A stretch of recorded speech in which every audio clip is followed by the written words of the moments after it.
So now I live in LA and I'm the head of a LA office of a Hong Kong film financing and production company. Before then, Los Angeles was tough. Before LA, so let's backtrack, right? So before, I've lived in LA for 5 years. Before then, I lived in Japan for 4 years.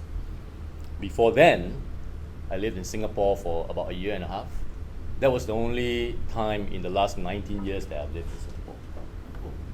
And then before that, I lived in Hong Kong and Macau for about 2 years. And then before that was China. Before that was London. And before that, I met Richard. I'm still here. Okay, so that's about 18 or 19 years that I have not lived in Singapore. So basically, I haven't lived here since I was around 21. I backpacked a lot when I was in my early 20s. I went from Singapore. There was one trip that I took from Singapore to Japan overland. It took 6 months. That changed my life forever. So at the time, I could only rely on guidebooks, like tour guide, like guidebooks to like maneuver around, find my way around, and I met a lot of people along the way, just random people, random backpackers. That feels like such a long time ago. Random backpackers, and some of them remain my friends today. I would say like around 10 of them remain my friends today, and it's been 20 years. So that's very precious to me. So that was the early part of my early adulthood. And through that, I discovered that I really want to, and actually all this while I've known, but I think that trip sort of helped me firmly discover that I want to go to, I would say like a higher platform. Because, so let's look at Singapore. So Singapore at the end of the day, I would say is a small market, right? We all know that for all industries, almost, Singapore is like a small market where we only have 5 million people. Nobody can change that because there's not enough land to change too much of that anymore. But Singaporeans, I feel, have the potential to go really far. So most of us can speak more than one language quite well. I shall not say fluently or above, but then quite well. We have the foundation to speak more than one language. And since all of you are quite young, you definitely have the opportunity to work at it to become really good at more than one language. And that is very, very important and crucial if you want to, like, I would share my journey of stepping out of Singapore because that's my journey. I'm not saying you have to do that, okay? But then that is what I did, and so that's the only path that I know. So when I'm living outside of Singapore, after all so many years, I can see clearly the strengths and the weaknesses a regular Singaporean like myself had or still have. So language will be one of our strengths. We can usually manage more than one quite well, and we can excel if we work hard at it. Excel at more than one language, which is kind of rare for many people in the outside world. And then we have a good name. So Singapore has no enemies, right? So it's very rare that a country has almost no enemies, and everywhere we go, we are sort of thought of in a good light. And one thing that's very important too is that a lot of Singaporeans give out that vibe of being trustworthy naturally. Even when I meet another Singaporean when I'm not in Singapore, I kind of find that this person is like kind of trustworthy, kind of very simple and trustworthy, which is a great thing because trust is a thing that is hard to find when you're outside. I think I just wanted to see the world, and I feel like if you are still in your 20s, I feel like if you have any money at all, you should spend it traveling. Because your travel memories will grow in value as time passes. Whatever else you buy today will diminish in value with time. You can buy a brand new iPhone, you're very happy about it today. Next week, you're less happy about it than you were on the first day, right? Everything else that you buy, material-wise, will diminish in value as time passes. Only memories, or in my case, like travel memories. When you're young, in your 20s, there's two things you can do for yourself that will benefit you for the rest of your life. I would say, like, if you have any money, like I just said, travel, do some traveling. And then the other thing is, if you're in your 20s and you can find a mentor in terms of work, then you're set for life. But this is very hard to do. Many people cannot do that. Yeah. Well, somehow when I was younger, I just felt like money shouldn't be a problem. So I'm from like just a very average family. My parents lived in Sengkang in a 4-room flat. So It's very normal, right? It's very average. When I was young, somehow, like before I was 25, I always thought that we shouldn't let money be a hindrance to our aspirations. It's definitely a challenge, and somehow you have to overcome it.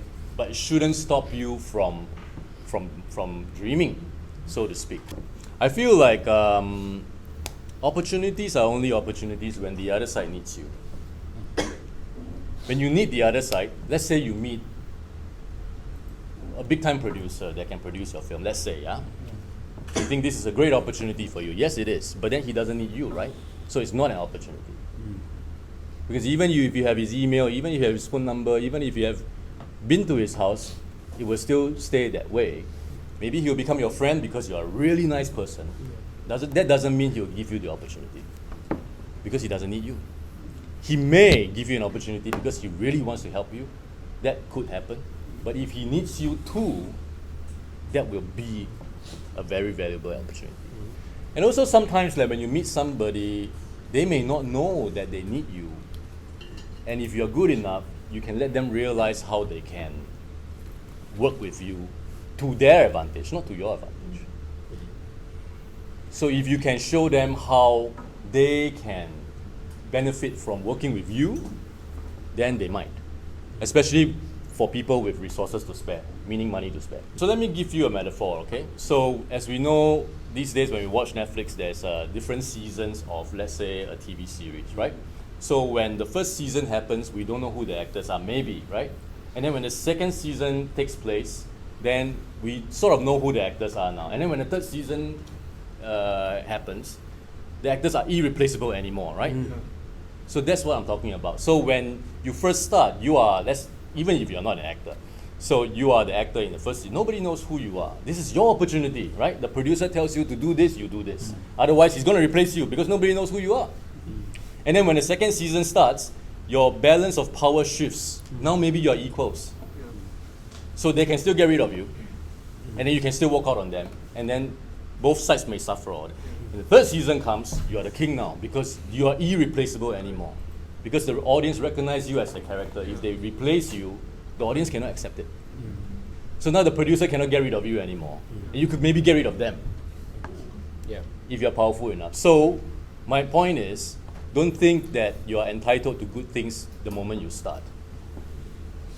So work at it.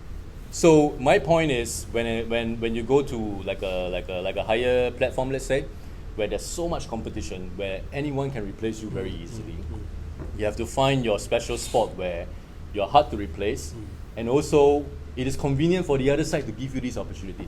If they have to jump through many hoops to give you this opportunity, they're actually really too busy to do this. Because if they have the resources to help people, they have a long line of people waiting for them to help, to be honest.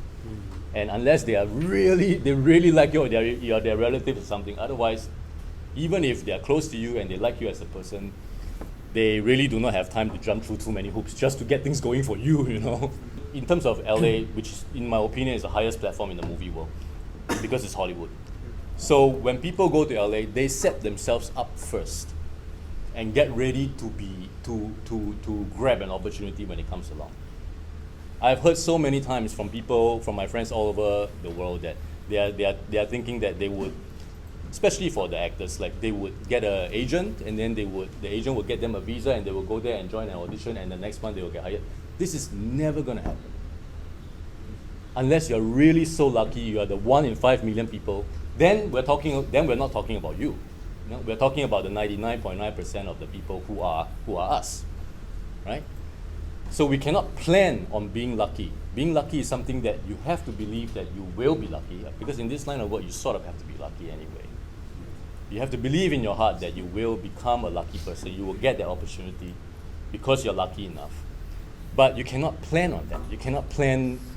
Being lucky is like striking the lottery. That's very lucky, right? You cannot plan on striking the lottery. You cannot plan your retirement on striking the lottery, right? So it's the same logic. You have to plan on being the normal 99% of the people, going through what the 99% of the people are doing in LA, which you never hear about because they haven't succeeded yet. Because you only hear about the 1% that succeeded, that make the news. The 1%, the top 1% dominate 99% of the news. Right? The 99% of the people that never succeed, it's not newsworthy, so we don't hear about them. So, but then, the likelihood is that we will fall into that 99%, right? So we have to be sort of realistic that way, but also ambitious and hopeful.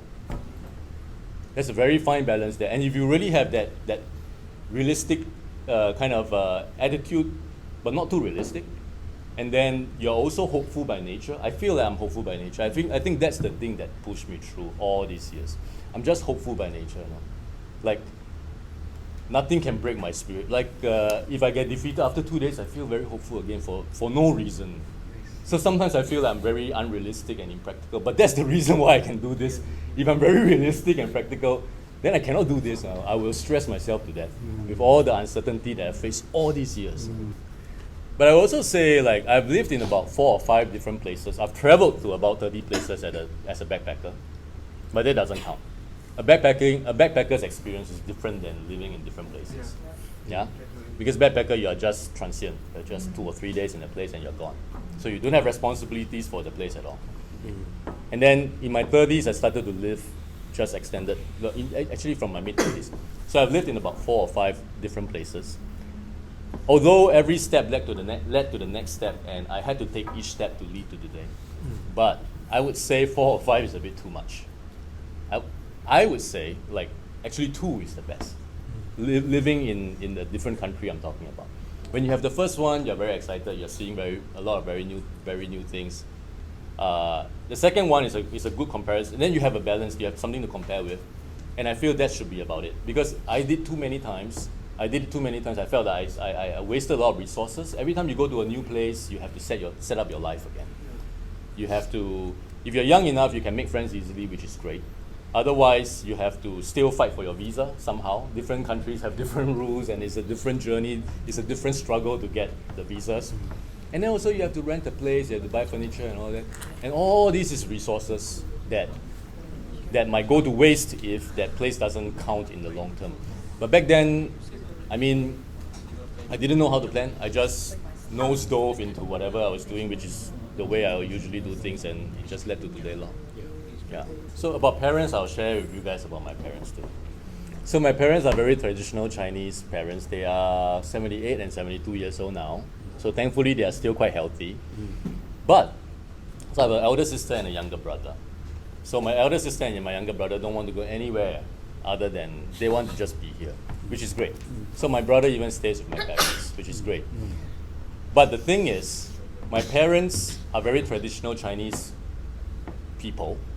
So they have a certain expectation on their kids that can never be shifted, you know. So they expect, especially in tiny Singapore, they expect to see all their kids at least once a month, I would say. My sister visits them every Saturday, which is great. Then my brother is even just living with them, so he can see them every day. So I used to think, when I was in my early 20s, I used to think my generation of Singaporeans, I would say, are very different than the generation above us. Very different. Yeah. Because our parents, they didn't have opportunity for like a full education. Yeah. Very few of them had the opportunity to go to university. Our generation, almost everybody could go to university, right? Quite relatively easy, more easily. And our generation can speak English. My parents' generation cannot speak English. Yeah. And the internet is the biggest thing that changed not only generation but the world, right? So in my 20s, I always thought my parents just could.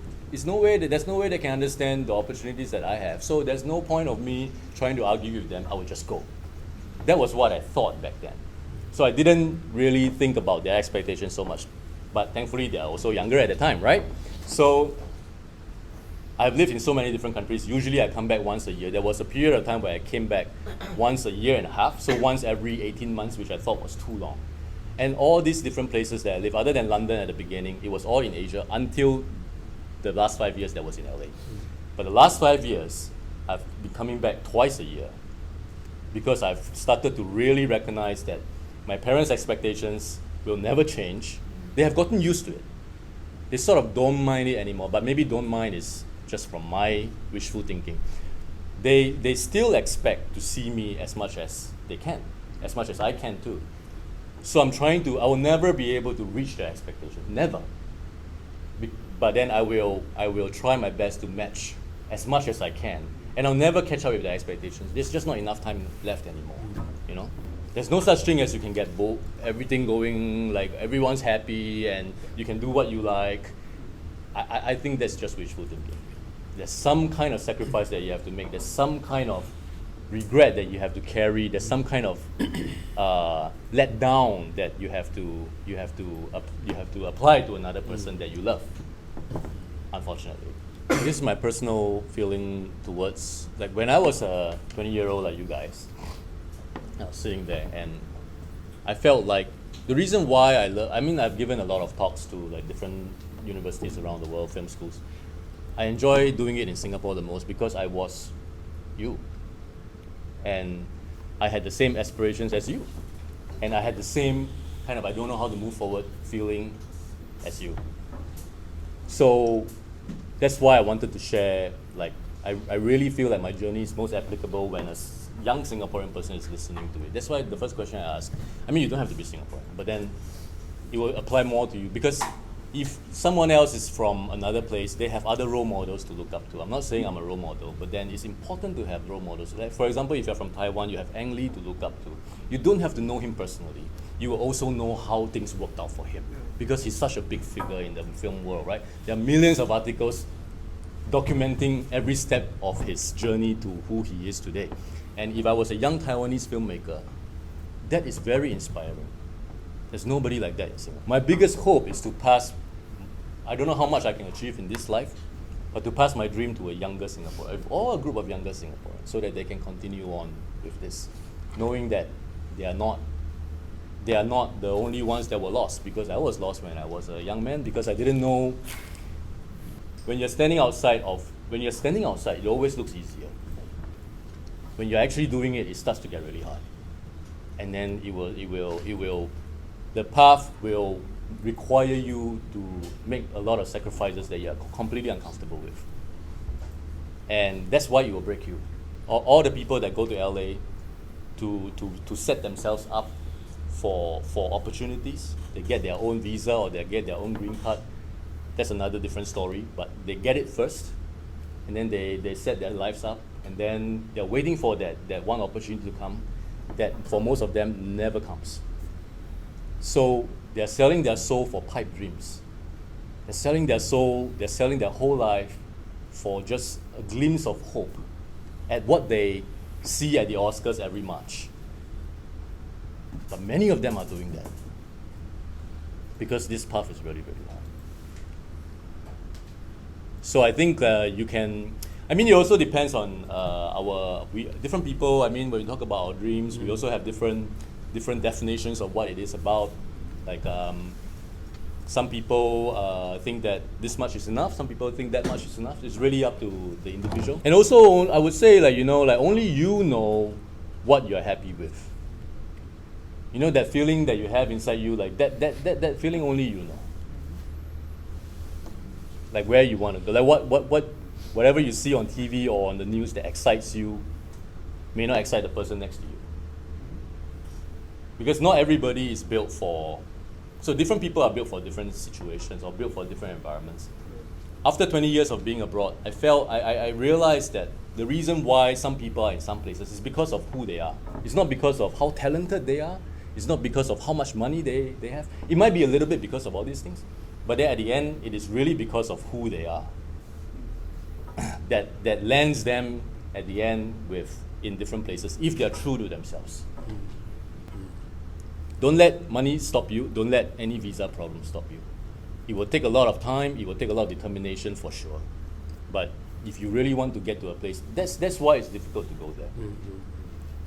But then when you get there, I would say like when foreigners get to America, sometimes they last longer than the Americans who go to LA from other parts of America because they didn't go through all these struggles to get there. And then LA is very tough. We say that LA usually spits you out in 2 years. Because we go there thinking that things are going to happen this way, but nothing happens in 2 years and people just cannot make sense of it and they decide to leave, including Americans. But foreigners usually last longer because they went through a lot more to get there, so they will last longer. This is the way I see it. I feel like we talk about our passion, we talk about our dreams. Normal Singaporeans are not talking about that, and that's vast majority of Singaporeans. And there's nothing right or wrong about that. It's just the way that is. So as you're young, when you have such passion or such rage or such fire, people can feel it, right? And people like it because you're young. As you start to approach 30 or 35 and you still do this way, now you have to be financially sound. If you're financially sound or stable or even financially doing very well, you can do whatever. This is just my opinion, okay? You can do anything you like in Singapore, people still respect you.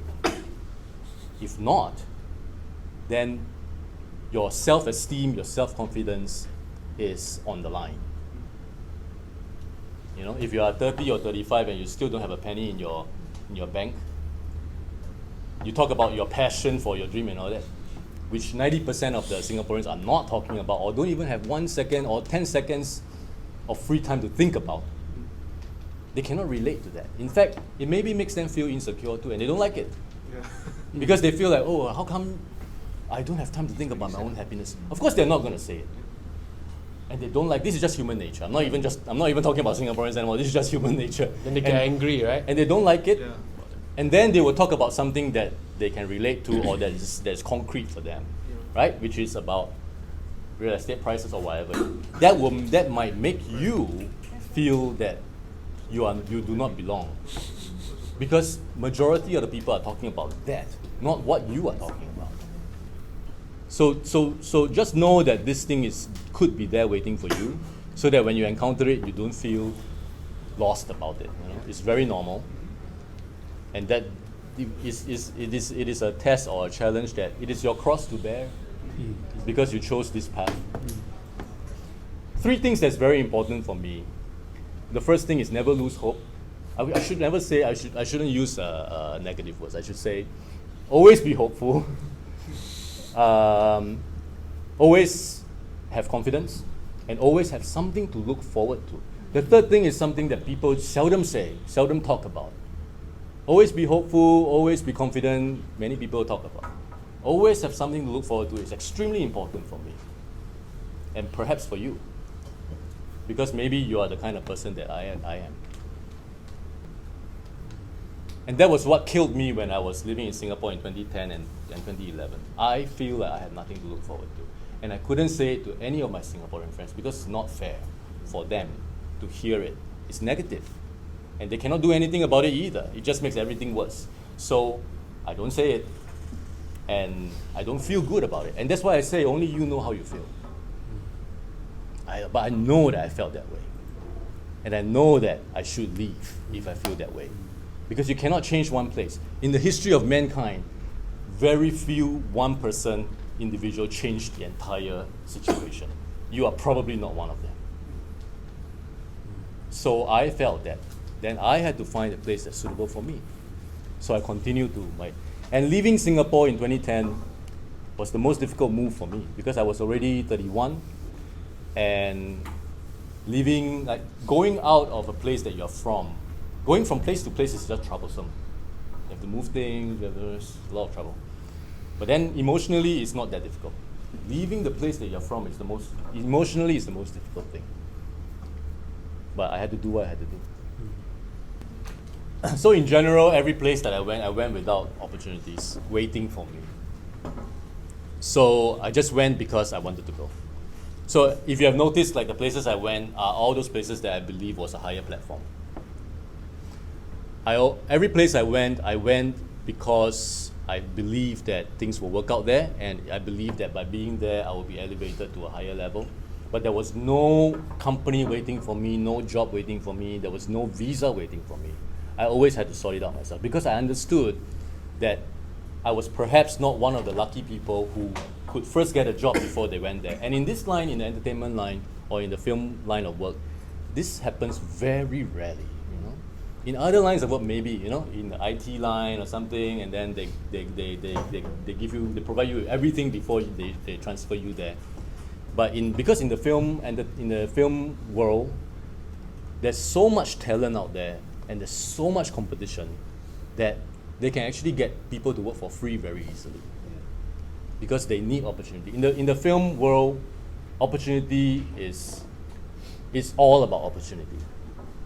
It's not only about your talent. Talent is great, talent is fantastic. But if you don't have the opportunity, nobody's going to know what talent you have. Because nobody's going to see your work, right? So talent comes later. If you have the opportunity, but then no talent, then you are eventually going to be mediocre. But at least you're going to make something.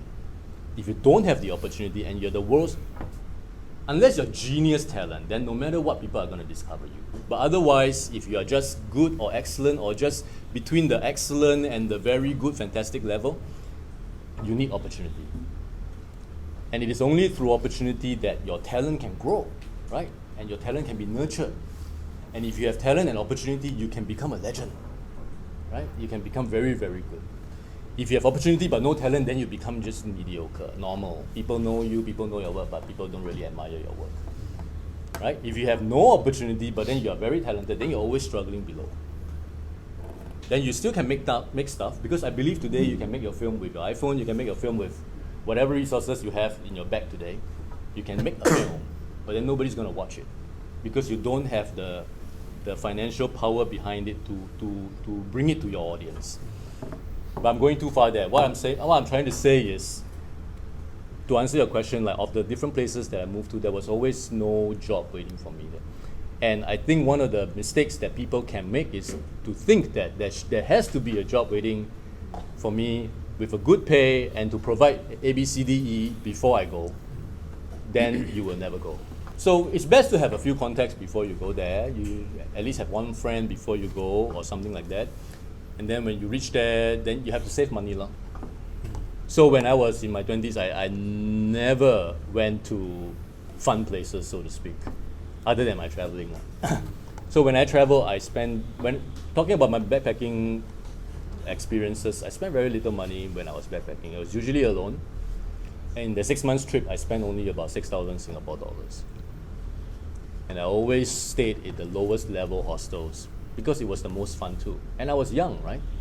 The beauty about being very young and traveling the world is that amongst all the other things of like being able to make friends more easily and all that, one of the things that people seldom mention is that you can eat anything and you're not gonna die because you are young.